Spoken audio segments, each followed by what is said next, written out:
হা হা, আমি স্যান্টা চলে এসেছি নিত্য নতুন উপহার নিয়ে। হা হা হা। কি হয়েছে সোনামা? কাম্মার কোলে বসে বেশ আদর খাওয়া হচ্ছে দেখছি। আরে এই যে দেখো না, ওই যে ক্রিসমাস আসছে, তাই তো বলছে স্যান্টা আসবে, আমি কত কত গিফট পাবো। আরে স্যান্টাকে কোথায় পাবো বলো দেখি? আরে গিফট তো পেয়ে যাবে সোনামা, কিন্তু স্যান্টা কোথায় পাবো দেখি। হে হে হে, স্যান্টা আমি চলে এসেছি। কি তুমি সোনামা? কি কি গিফট নাও বলে ফেলো, এই তো অনেক অনেক গিফট নিয়ে আমি চলে এসেছি। এ কি রে ছোট, এ আমি কি দেখছি? সেই তো গো দিদি ভাই, এ স্যান্টা ট্যান্টা আবার কোথা থেকে এসে জুটলো গো? তা আবার কত কি না গিফট নিয়ে এসেছে, সত্যি তো। হ্যাঁ রে ছোট, এসব স্যান্টা ট্যান্টা আবার আসি নাকি? এটা তো গল্প শুনেছি রে আমরা। আরে দিদি ভাই সে তো গো, আমি বুঝতে পারছি না। এই এই, তুমি কে? কি মানে? আমি সেন্টা। আমাকে দেখে বুঝতে পারছো না? আমি অনেক অনেক গিফট নিয়ে এসেছি। ও কাম্মা কাম্মা, ছাড়ো না, ছ্যানটাকে এমনি করে কেন বকছো? ওলি বাবালি কত গিফট এনেছে, কত তো দিদি আর ও মা, কি সুন্দর দেখতে। আমি নেব।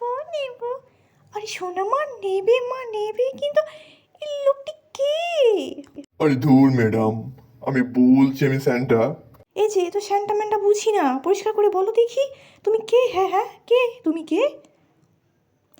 এই যে শোনো, তো তো তুমি কিন্তু কে সেটা বলো, হ্যাঁ?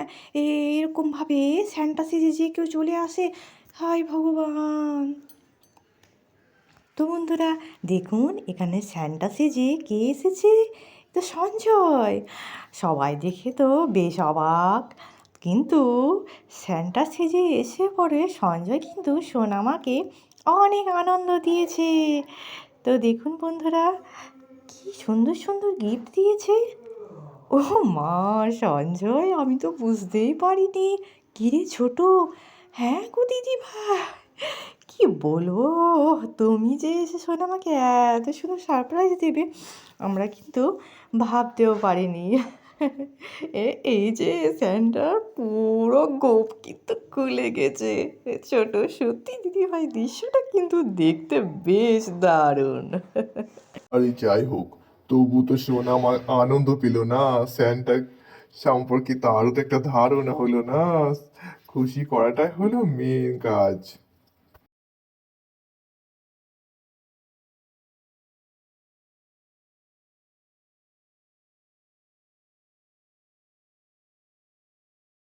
বন্ধুরা, সোনামা কী কী গিফট পেলো আর কী কেক কাটলো তা দেখার জন্য পরের পর্বে অবশ্যই চোখ রাখুন।